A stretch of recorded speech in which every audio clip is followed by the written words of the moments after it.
বন্যা দেখা দিয়েছে পার্বত্য জেলা খাগড়াছড়ি ও রাঙামাটিতেও। রাঙামাটির বাঘাইছড়িতে ৫৫টি আশ্রয় কেন্দ্রে অন্তত ১,৫০০ মানুষ আশ্রয় নিয়েছে। সেখানকার পরিস্থিতি জানবো, সহকর্মী মিশু দে টেলিফোনে যুক্ত হচ্ছেন আমাদের সাথে। মিশু, জেলার কোন কোন এলাকা বেশি ক্ষতিগ্রস্ত হয়েছে? আর পাহাড়ি অঞ্চলে যেটা হয়, বন্যা বা অতিবৃষ্টির কারণে পাহাড় ধসের একটা ব্যাপার থাকে, সেই বিষয়ে কি কোনো সতর্কতা জারি করা হয়েছে কিনা, সবশেষ তথ্য জানাবেন।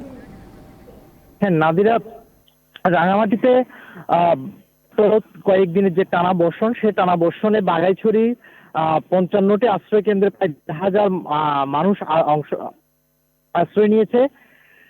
আর রাঙামাটির যে ভূপ্রাকৃতিক অবস্থা, এখানে সবচেয়ে নিম্নাঞ্চলগুলো পাহাড়ি ঢলের কারণে প্লাবিত হয়ে থাকে। পাশাপাশি এখানে একটি পাহাড় ধসের সম্ভাবনা থাকে।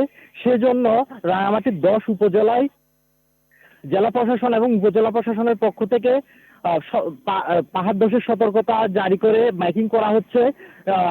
যারা ঝুঁকিতে বসবাস করছেন পাহাড়ের পাদদেশে বা পাহাড়ের চূড়ায়, তাদেরকে অতি সত্বর আশ্রয় কেন্দ্রগুলোতে চলে আসার আহ্বান জানানো হচ্ছে মাইকিং করে।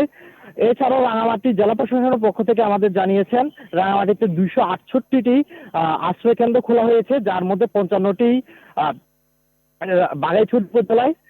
বাঘাইছড়িতে যে প্রচুর বৃষ্টি, সে বৃষ্টির পর পাহাড়ি ঢলের কারণে বাঘাইছড়ি সাজেক ইউনিয়নে সাজেক উপত্যকায় প্রায় ২৫০ শতাধিক পর্যটক গত ৩ দিন ধরে আটকা পড়ে আছে। যদি বাঘাইছড়ির বাগেরহাটের সড়কে যে পানি জমে আছে, সে পানিটি না সরা পর্যন্ত তাদের পর্যটকদের উদ্ধার করা সম্ভব হচ্ছে না। তবে পর্যটকরা নিরাপদে আছেন বলে জানিয়েছেন বাঘাইছড়ি উপজেলা প্রশাসন। পাশাপাশি কাপ্তাই হ্রদের পানি বৃদ্ধি পেয়ে সিম্বল অফ রাঙামাটি খ্যাত পর্যটন ঝুলন্ত সেতু আজ সকাল থেকে ৬ ইঞ্চি পানির নিচে তলিয়ে গেছে। ঝুলন্ত সেতু কর্তৃপক্ষের পক্ষ থেকে জানানো হয়েছে এখানে পর্যটক চলাচলের নিষেধাজ্ঞা জারি করা হয়েছে। এই ছিল আমার কাছে রাঙামাটি থেকে সর্বশেষ।